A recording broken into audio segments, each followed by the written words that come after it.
السلام علیکم ناظرین میرا نام ہے محمد اسلام اور آپ دیکھ رہے ہیں میرا یوٹیوب چینل کریٹیوٹی۔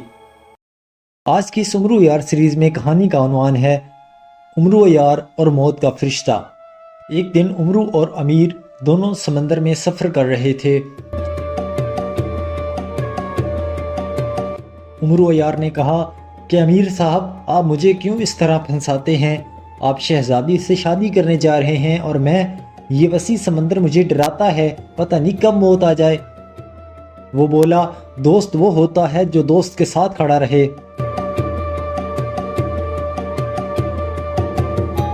وہ سمندر میں تیرتی ہوئی چھوٹی سی زمین کو دیکھتا ہے، خوش ہو کر اندھادھند چھلانگ لگا دیتا ہے۔ وہ زمین نہیں بلکہ ایک مچھلی کا جسم تھا۔ وہ اترا تو مچھلی پانی کے اندر غوطہ لگا دیتی ہے اور امرو ڈوبنے لگتا ہے۔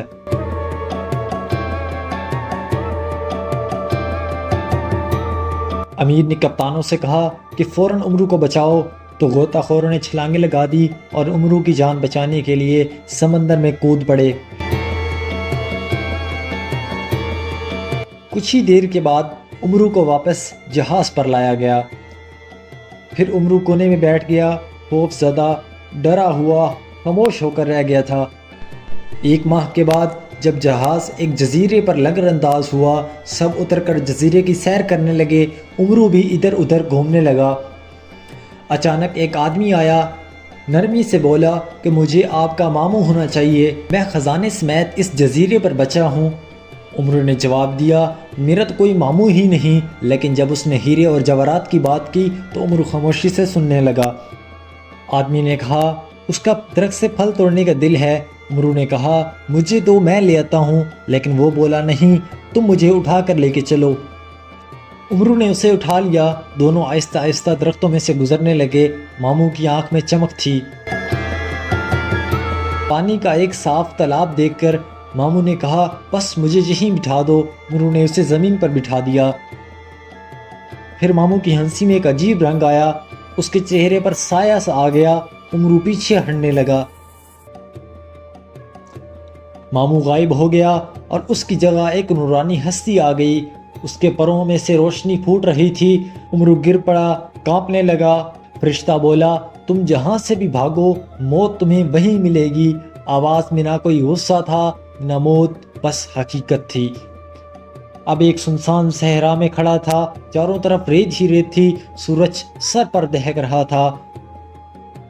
امرو دوڑ کر ایک خیمے میں گیا، اندر ایک بزرگ بیٹھے تھے، ان کے چہرے پر نور تھا۔ انہوں نے کہا بیٹھو بیٹا، تمہیں وقت دیا گیا ہے۔ بزرگ نے دعا کی، روشنی سے سب کچھ چھپ گیا۔ پھر آنکھ کھلی تو امرو جہاز پر تھا اور امیر اس کے ساتھ کھڑا تھا۔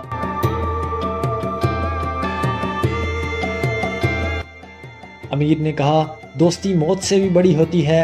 امرو نے سر ہلایا مگر آنکھوں میں آنسو تھے۔ امرو تنہا بیٹھا دعا مانگ رہا تھا۔ موت کے بعد زندگی ایسے نہیں لگنے لگی تھی۔ جہاز افق کی طرف بڑھ رہا تھا۔ امیر نے کہا تم بچ گئے، شاید کوئی راز تھا تمہارے سفر میں۔ امرو خاموشی سے سر جھکائے سنتا رہا۔ بادل چھا گئے، دور بجلی چمکنے لگی۔ امرو نے کھڑکی سے باہر دیکھا، جیسے پھر کوئی آزمائش آنے والی ہے۔ بارش برسنے لگی، جہاز میں پانی بھرنے لگا۔ امرو اور امیر مل کر بانس اور کپڑے باندھنے لگے تاکہ جہاز محفوظ رہے۔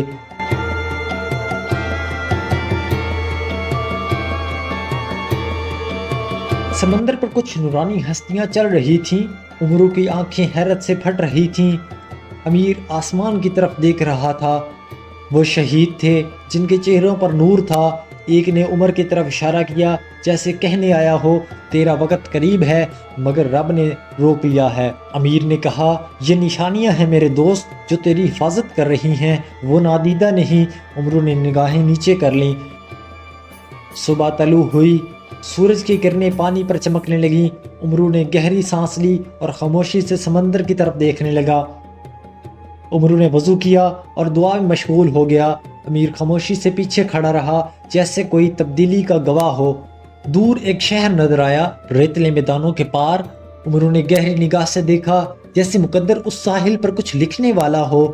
محل کے دروازے کھلے، امیر کو سلامی دی گئی۔ امرو نے سر جھکایا جیسے اندر کچھ نیا آغاز منتظر ہو۔ شاہ نے امیر کو خوش آمدید کہا، عمرو ایک طرف خاموشی سے کھڑا رہا، جیسے اس محل کی عظمت کو اپنے دل میں جذب کر رہا ہو۔ ایک بزرگ ملے جنہوں نے کہا، بیٹا تمہیں نجات اس وقت ملے گی جب نفس کی قید سے آزاد ہو جاؤ گے۔ عمرو نے سر جھکا لیا۔ بازار کی گلیوں میں روشنی جگمگا رہی تھی۔ عمرو نے بچوں کو کھیلتے ہوئے دیکھا اور پہلی بار ہونٹوں پر مسکراہٹ آئی۔ عمرو نے چٹائی پر لیٹ کر آسمان کی طرف دیکھا، ستارے جیسے کوئی راز سنا رہے ہوں۔ نیند آہستہ آہستہ آنکھوں پر چھا گئی۔ خواب میں ایک نورانی ہستی کو دیکھا، سفید لباس میں، سکون سے لبریز چہرہ۔ عمرو حیران کھڑا تھا، دل دھڑک رہا تھا۔ فرشتہ موت نے ہاتھ آگے بڑھایا، جیسے خوش آمدید کہہ رہا ہو۔ نورانی میدان میں ایک عجب سکون تھا۔ عمرو خاموشی سے چلتا رہا۔ فرشتہ بولا، ابھی وقت نہیں آیا مگر قریب ہے۔ عمرو کا دل کانپ گیا۔ اس نے ہاتھ سینے پر رکھ لیے۔ عمرو خواب میں گرتا ہے، جیسے وقت کی لہروں میں لمحے بکھرتے ہیں، بچپن، سفر، سمندر، سب آنکھ کے سامنے۔ اچانک وہ جاگ اٹھا، پسینے میں بھیگا ہوا۔ نیند کا اثر باقی تھا۔ باہر صبح کی روشنی پھیل رہی تھی۔ عمر باہر نکلا، گلی سنسان تھی۔ اس نے سمندر کی طرف دیکھا، جیسے دل میں کچھ نیا جذب کر رہا ہو۔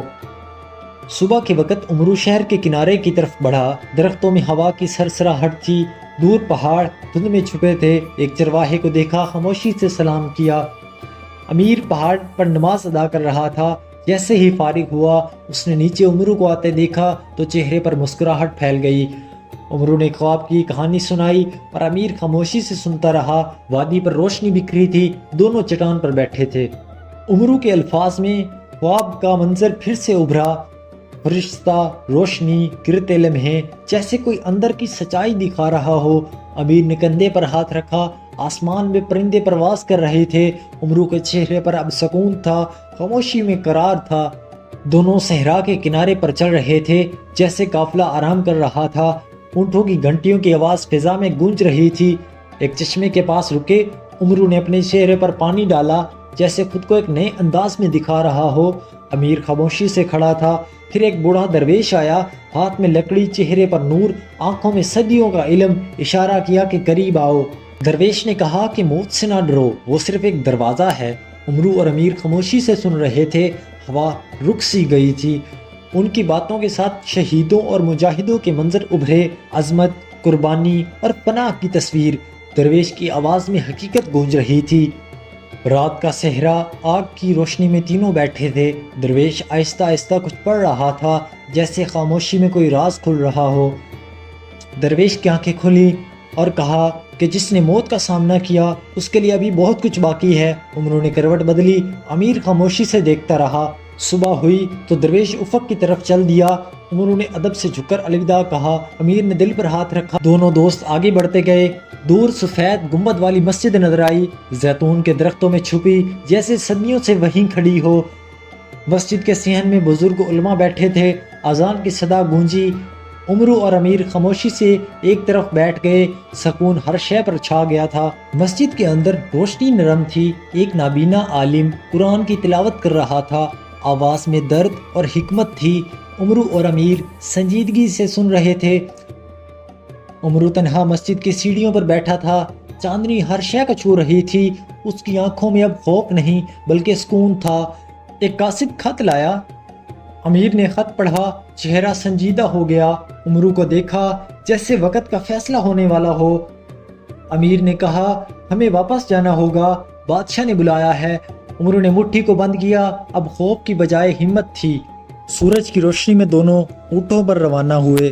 مسجد دور ہوتی گئی، سورج طلوع ہو رہا تھا، جیسے نئی تقدیر طلوع ہو رہی تھی۔ دونوں ایک پتھریلے راستے سے گزرے جہاں بازار کی رونق تھی۔ قافلہ، تاجر اور مسافر سب اپنی منزل کی طرف رواں تھے۔ ایک سرائے پر پہرے دار نے روکا۔ امیر نے شاہی مہر دکھائی تو سپاہی نے فوراً رستہ دے دیا۔ اندر کی روشنی مدھم تھی۔ ایک پیغام رساں نے چپکے سے نقشہ دیا۔ عمرو گہری نظر سے دیکھ رہا تھا، جیسے فیصلہ قریب ہو۔ عمرو گھوڑے کی دیکھ بھال کر رہا تھا، امیر خاموشی سے دیکھ رہا تھا، جیسے دل میں کہہ رہا ہو، یہی عمرو اب بدل چکا ہے۔ رات کی چمکتی چھت تلے دونوں روانہ ہوئے۔ دور بادشاہ خسرو کا محل نظر آیا، جیسے تقدیر ان کی راہ تک رہی ہو۔ محل کے دربار میں داخل ہوتے ہی خادموں نے جھک کر سلام کیا۔ ہر طرف شان و شوکت کا عالم تھا۔